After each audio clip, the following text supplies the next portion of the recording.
Bem, tudo bom, pessoal? Aqui quem fala é Eduardo. Espero que estejam todos bem, seus familiares também. A gente vai começar retomar, na verdade, a nossa cadeira, né, de forma remota, porque já vivenciamos alguns encontros presenciais e teve a parada por conta da pandemia, né? Então a gente vai ter que retomar a nossa cadeira de forma remota, certo? Então eu vou fazer alguns testes com vocês da melhor forma que a gente vai dar continuidade, certo? Então basicamente esse será nossa primeira aula.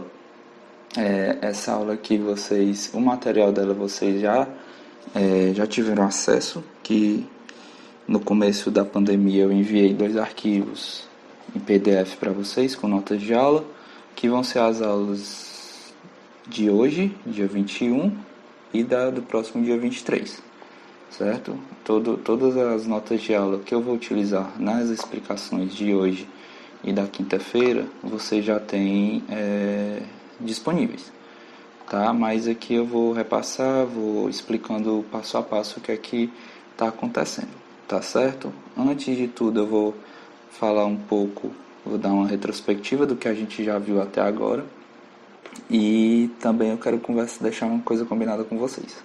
Eu estou pensando em fazer da seguinte forma: a cada 2, 3 aulas que eu dou assim gravada, a gente faz um encontro presencial entre aspas, online, pelo Google Meet ou pelo Zoom, alguma coisa do tipo, em que vocês dão feedback online, entendeu? Dizem alguma coisa que está em dúvida e a gente tenta tirar a dúvida na hora, porque aqui vai ser algo que eu vou deixar gravado, a aula, e vocês não vão poder tirar dúvidas na hora, certo? Então, vamos dar início à nossa aula. Nessa primeira aula eu deixei dividida em 5 tópicos. Primeiro eu vou fazer uma retrospectiva do que a gente viu até agora, certo? Dos pontos que a gente já viu em sala, até a aula até o dia 17, foi isso, 17, acho que foi 17 de março que parou. Então a gente vai ver o que foi que a gente viu até lá. Eu vou falar sobre soma de quadrados, vou falar sobre coeficiente de determinação do modelo, que é o nosso R2, vou falar sobre modelo sem intercepto e vou deixar um exercíciozinho de fixação para vocês, que eu deixo a resolução dele na próxima aula, certo? Então, vamos dar início aqui. Então, o que foi que a gente viu nas nossas aulas até chegar aqui? A gente começou dando uma revisão do conteúdo sobre estatística, de coisas que acho que vai ser necessário para essa parte, porque eu dividi alguns tópicos de estatística e eu combinei com vocês assim, ó pessoal, quando eu ver que vai ter necessidade de uma revisão, eu vou chegar e vou dar. Então aqui vai ser, esse aqui foi a primeira revisão para essa parte do conteúdo. Quando a gente chegar mais na frente, que precisa de intervalo de confiança, de teste de hipótese, aí eu volto e dou mais outra revisão de estatística, entendeu? Para não dar uma revisão de uma coisa que vocês foram sem ver no final do semestre, e chegasse no final do semestre vocês estariam esquecendo da revisão. Então eu dou esse bloco dessa revisão aqui, que foi sobre esperança e variância, algumas propriedades, esperança e variância condicional, covariância e correlação, e inferência estatística. Eu falei sobre estimadores e as propriedades, consistência, estimador não viesado. Isso tudo aí a gente já viu em sala, então teoricamente você já tem tudo isso aí guardado, certo? Depois eu passei uma lista de exercícios sobre essa revisão. Depois a gente começou a entrar em regressão linear simples, que era aquela equaçãozinha lá, y igual a beta 0 mais beta 1x, mais o erro. Expliquei cada um dos parâmetros, expliquei quem era o beta 0, quem era o beta 1, dei a forma da estimação por minutos quadrados, dei a estimação do beta 0 e do beta 1. também falei sobre a soma de quadrados, que é uma parte da variabilidade do modelo, da regressão, da variabilidade total e da variabilidade do E. E também eu falei sobre o R. Algumas coisas que eu demonstrei em sala, eu demonstrei também no R. Certo? Então, tudo isso aqui a gente já viu até agora. Certo? Eu vou partir do pressuposto que a gente já sabe isso aqui. Certo? Porque, aí, não sei se vocês lembram, a gente perdeu 5 aulas porque o professor estava viajando e teve uma confusãozinha também numa aula aí, que ele marcou e desmarcou e, enfim, a gente perdeu 5 aulas também, então a gente já está um pouquinho atrasado. Mas vai dar tudo certo, certo? Eu quero que vocês fiquem tranquilos e eu quero muito o feedback de vocês. Se eu estou dando muito conteúdo assim, se faça dessa forma, sugestões aqui são sempre bem-vindas, porque da mesma forma, desculpa, que isso está sendo novo para vocês, está sendo novo para mim, certo? Tudo isso aqui é uma questão de aprendizado de ambas as partes, beleza? Certo, soma de quadrados. A aula do dia 12, que foi a nossa última aula oficial, a gente finalizou demonstrando alguns resultados sobre soma de quadrados. A gente demonstrou o que são a soma de quadrados total, soma de quadrados da regressão e a soma de quadrados do erro. Tá certo? Eu demonstrei esse quarto ponto aqui, que a soma de quadrado total ela pode ser escrita como a soma de quadrado da regressão e a soma de quadrado do erro. Eu deixei um alerta para vocês que o livro ele inverte essa nomenclatura. A gente chama aqui soma de quadrado da regressão de SQR e no livro ele chama SQE aqui. Isso aqui ele chama de SQE, porque ele chama lá soma de quadrado estimada. E aqui a gente denomina soma de quadrado do erro. E lá ele denomina isso aqui como soma de quadrado do resíduo. Então tem essa mudança no livro do Wolded.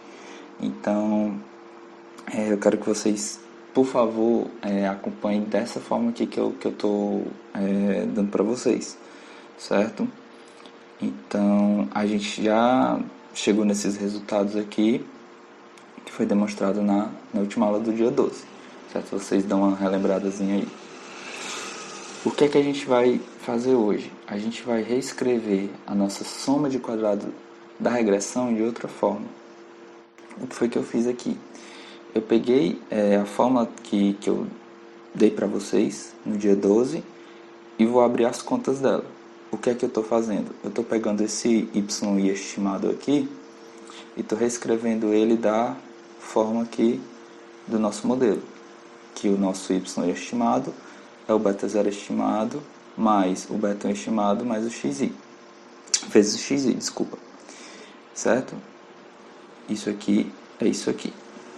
Daqui eu estou pegando o meu beta 0 estimado e estou reescrevendo ele nessa terceira equação aqui, terceiro passo, como a forma que eu demonstrei para vocês, que é o nosso beta 0 estimado, que é y barra menos x barra beta 1 estimado, certo? Então, aqui eu substituí por isso aqui eu substituí por isso aqui, certo?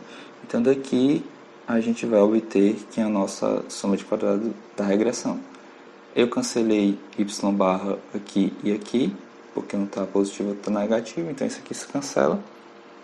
Aqui eu vou colocar o beta 1 estimado em evidência, porque ele aparece nessa parcela e nessa parcela da equação.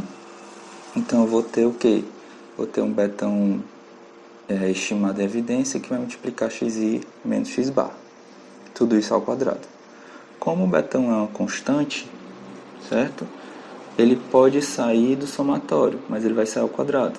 Então, eu já estou fazendo o passo da frente. Mas esse beta 1 vai ficar ao quadrado, ele pode sair do somatório. Então só teria o que? Somatório. Esqueçam esse betão aqui, esse betão pode estar fora do somatório. Então vou ter somatório de x e menos x barra ao quadrado. Certo? Então eu ficaria com quem? Com betão 1 vezes esse somatório aqui. Só que quem é esse somatório? Que eu já falei em sala, esse somatório aqui é o nosso S de xx. Então, a soma de quadrado da regressão, ela pode ser escrita como S de xx, betão estimado ao quadrado. Beleza? Então, a gente vai ter essas três formas. A soma de quadrado total, que eu demonstrei que era esse somatório, que é o nosso S de y. A soma de quadrado da regressão, lembre, soma de quadrado da regressão é o somatório do y estimado menos o y barra ao quadrado, que ele é essa fórmula aqui que eu acabei de demonstrar para vocês. E a nossa soma de quadrado do erro, ele é dado por essa forma aqui, certo? Então, por hora nós terminamos soma de quadrados no modelo simples, certo? O modelo de regressão simples. Agora a gente vai falar um pouco sobre o coeficiente de determinação do modelo, nosso R2. Então, assim, em muitos casos a gente tem que ter um parâmetro, uma fórmula de avaliar se aquele nosso modelo ele tá de uma certa forma adequada, certo? Para os nossos dados. Então, uma das formas, e talvez a mais simples e mais conhecida, é o nosso R2, certo? O que é o R2? Ele é um coeficiente, mas o que é que esse coeficiente ele vai estar calculando? Ele vai nos fornecer, primeiro porque ele é uma razão, ele é a razão da variabilidade do modelo, que é a soma de quadrado da regressão, e da variabilidade total, que é a soma de quadrado total. Então, ele é a razão dessas duas parcelas. Então, ele vai nos fornecer a quantidade de variabilidade, certo, dos dados, que é explicada pelo modelo, certo? Então, ele vai ser o R2, a soma de quadrado da regressão, dividido pela soma de quadrado total. Tá ok?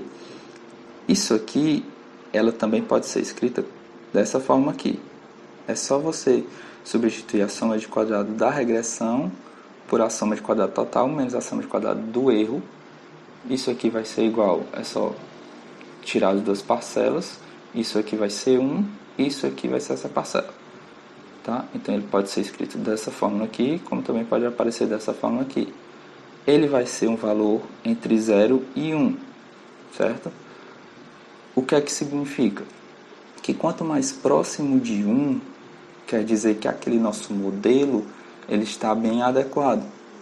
Por exemplo, se der 0,8, o que é que esse 0,8 significa? Que 80% da variabilidade total está sendo explicada pela nossa regressão, certo? Isso é um número razoável, bom, razoável não, bom, certo? E o próximo de 0 está dizendo que nosso modelo não está adequado, ou seja, digamos que deu 0,05 nosso R2, ou seja, somente 5% da variabilidade total dos dados está sendo explicada pela regressão, pelo nosso modelo.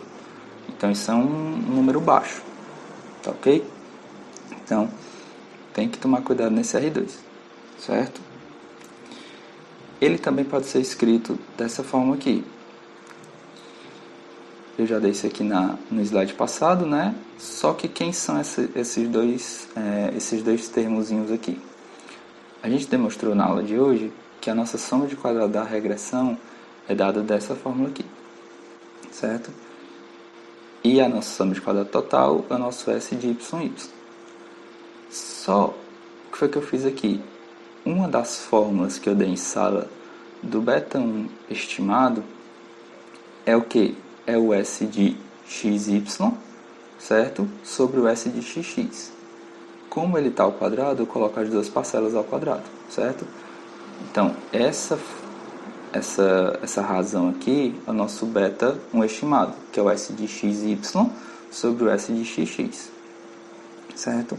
como tem S de xx aqui e o S de xx aqui, eu cancelo todo, né? O outro aqui eu só cancelo o termo ao quadrado. Então, eu fico com essa fórmula aqui. S de xy ao quadrado dividido por S de xx, S de y. Certo? Só o que é que acontece? Isso aqui tudo eu posso reescrever dessa fórmula aqui, ó. Se eu aplicar a raiz quadrada aqui e elevar ao quadrado, eu vou ter esse produto. Então, só estou basicamente elevando eles ao quadrado. Só que essa parcela de dentro aqui é o nosso coeficiente de correlação estimado. Certo? Então, o nosso R2 ele pode ser dado como se fosse o coeficiente de correlação estimado ao quadrado. Certo? Uma das fórmulas dele. Só que vocês têm que ter um pouco de cuidado com o R2. Por quê? Ele é ótimo para modelos lineares simples. E eu vou explicar o motivo agora. Se a gente adicionar variáveis, que a gente vai ver um pouco mais na frente, variáveis independentes no nosso modelo, a gente vai estar aumentando a nossa variabilidade. A gente vai estar aumentando a soma de quadrado da regressão. Como a gente vai estar aumentando a soma de quadrado da regressão, esse termo aqui vai aumentar. Se ele aumenta, logicamente que a gente vai se aproximar mais ainda de 1. Só que isso vai acontecer mesmo essas variáveis independentes não sendo, digamos assim, significantes para o nosso modelo. A gente pode ter um R2 0,8, só que lá no nosso modelo tem variáveis que não explicam bem, entendeu? Então isso pode acontecer. Por isso que quando a gente começa a adicionar variáveis, a gente começa a utilizar o nosso R2 ajustado. Para finalizar, a gente vai comentar um pouquinho sobre modelo sem intercepto.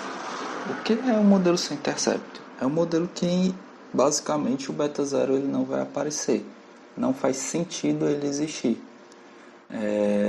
Eu coloquei um exemplo aqui para ficar um pouquinho mais claro. Digamos que a gente esteja interessado em fazer um modelo que a nossa variável resposta seja um imposto de renda, que eu chamei de Y, certo? E a nossa variável independente é a renda da pessoa, certo? Então, se a gente fizesse um modelo habitual que a gente conhece, y igual a beta 0 mais beta 1 xi, quando a gente fosse estimar o beta 0 e o beta 1, a gente ia ter um termo constante, certo? O nosso beta 0 ele iria aparecer. Então, quando a gente fosse estimar, digamos assim, o imposto que uma pessoa iria pagar, que é o nosso y, de uma pessoa que não tem renda, que no caso x igual a 0, eu iria zerar o nosso beta 1, porque o x é 0. Então, eu iria ficar com a constante beta 0. Então, essa constante, como seria diferente de 0, ela ia ter um valor. Então, uma pessoa que não recebe, salário, o x igual a 0, ele ia ter um imposto de renda, um valor imposto de renda. Só que não faz sentido isso. Esse imposto era para ser 0, certo? Eu espero que vocês tenham entendido. Não tem como ter o feedback, mas eu espero que vocês tenham entendido. Então vamos lá, deixa eu só voltar aqui para eu pegar a equação, que era para eu ter escrito, mas vai dar certo. Ó, por exemplo, aqui, digamos que a gente tem um y igual a isso aqui, né? Se o nosso beta 0 ele for diferente de 0 e a pessoa não tem renda, isso aqui vai sumir. Esse betão vai sumir. Então, uma pessoa que não tem renda vai receber vai ter um imposto de renda igual a beta 0, que não faz sentido. Então, teoricamente, se a pessoa não tem renda, esse beta 0 era para ser 0. Então, é quando a gente vai tratar dos nossos modelos sem intercepto, certo? Que é dado por essa equação aqui. Que percebam que não tem o nosso beta 0. A nossa equação é só dada por beta 1xi mais o nosso erro. ou ela pode ser simplificada dessa forma aqui, como o YI, que eu chamei de tio, para diferenciar dos YI habituais, e o beta 1 de tio, beta 1 tio, certo? O próximo slide a gente vai determinar qual é a estimativa desse betãozinho aqui, estimativa de mínimos quadrados para ele, certo? Aqui é para ter um beta 1, certo? Eu vou corrigir esses slides e vou passar para vocês irem estudando, tá? Então, a estimação do beta 1 tio, ela também é dada pelo método dos mínimos quadrados, certo? Então, o nosso objetivo vai ser minimizar a soma do erro, que vai ser YI menos o nosso beta I tio XI, beta 1 XI, XI, ao quadrado, certo? Então, para minimizar isso aqui, eu vou tirar a derivada disso aqui tudo, derivada parcial em relação ao beta 1 tio, isso aqui vai, certo? Então, a nossa derivada parcial em relação ao beta 1 tio, esse 2 aqui, na nossa famosa regra da cadeia, esse 2 aqui ele cai, né? Como ele é uma constante, ele pode sair do somatório. Eu vou repetir o parênteses, só que está entre parênteses, como é 2 aqui era menos 1, aqui fica 1. E vou tirar a derivada do que está dentro do parênteses em relação ao beta 1 tio, certo? Isso aqui não tem nada com beta 1, vai zerar, então vai ficar só menos xi, que é a derivada do que está dentro do parêntese com relação ao beta 1, que vai ser menos xi. O 2, se a gente botar o 2 para o outro lado, ele vai zerar, porque aqui é zero. Da mesma forma com menos 1, que está multiplicando aqui, certo? Então vai zerar. Então a gente vai obter essa equação aqui, ser somatório de YI menos beta 1 tio estimado vezes o xi vezes o xi, certo? Aí eu aplico aqui a distributiva com xi e vou obter essas equações aqui já aplicando também o somatório, certo? Então vai ficar xi vezes yi, somatório, menos o somatório do beta 1, tio estimado, vezes o xi ao quadrado. Isso aqui vai ser igual a zero, certo? O beta 1 tio estimado ele é uma constante, eu posso tirar ele para fora do somatório, e eu fico com o somatório desses dois termos aqui, y e xi, menos beta 1 tio estimado, somatório de xi ao quadrado, certo? Aí eu vou igualar eles dois, passo um para o lado, ele está negativo aqui, eu passo para o lado, ele fica positivo, e eu vou isolar o nosso interesse, que é o nosso beta 1 tio. Então fica o beta 1 tio estimado, ele vai ser igual ao somatório do xi ou y xi, isso aqui não vai influenciar em nada, se eu alterar, dividido pelo somatório de xi ao quadrado. Lembre-se que no nosso modelo habitual a gente tinha aqui um menos, né? N x barra y barra, e aqui embaixo menos nx barra ao quadrado. Então isso aqui já não vai aparecer. Então nosso beta 1 tio vai ser diferente do nosso beta 1 habitual, justamente porque a gente não considera aqui o beta 0. A gente considera o beta 0 igual a zero, certo? Então, de conteúdo para essa aula está finalizado. Eu deixei só um exercíciozinho aí de fixação para vocês praticarem o que já aprenderam no decorrer agora do curso, né? Queria pedir desculpa, assim, se por algum eventual barulho ou sei lá, algum erro aí que eu possa ter cometido, mas a gente vai conversando. Eu espero muito o feedback de vocês, espero que muitas coisas tenham ficado claras, mas é como eu falei, eu quero ter essas duas primeiras aulas como experiência. A gente marca no dia 28 uma aula via Google Meet ou Zoom, uma reunião, alguma coisa do tipo, para vocês exporem o que vocês acham da aula, desse tipo de conteúdo, entendeu? Para eu poder melhorar alguma coisa, para eu poder rever algumas coisas e também para vocês poderem tirar dúvidas, porque eu sei que vai surgir dúvidas aqui e vocês não vão poder tirar na hora. Então, eu vou abrir esse espaço a cada 2 aulas para vocês falarem: Eduardo, eu não entendi esse ponto aqui do conteúdo, vamos discutir isso online e tal. A gente discute, certo? Como isso é novo, como também já falei agora, né, no vídeo, como isso é novo para vocês, isso também é novo para mim. Então vai ser uma troca constante de experiências, tá certo? E a gente mantém contato. Pois todos tenham um bom dia e até mais. Valeu, tchau, tchau.